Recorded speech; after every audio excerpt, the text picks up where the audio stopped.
birinci o cürətlər olur. Eləysə səhnəyə dəvət edir. Zarafatın təntənəli başı olan komandalarımızı. Ağıl, küpür, Və çalışan uşaqları.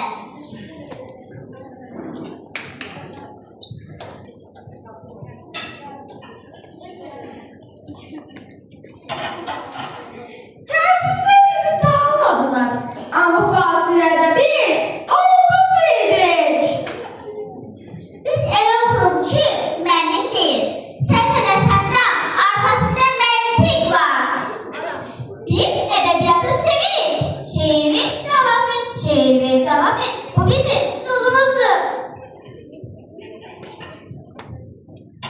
Məşqləri sevirik, amma səhər yuxulandırma gətirən bizlikdir.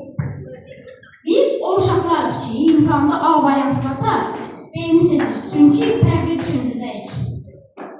Deyirlər, zəka komandası çox bilir. Əgər Google bizim sinifə görsəydi, onu səhv tutardı.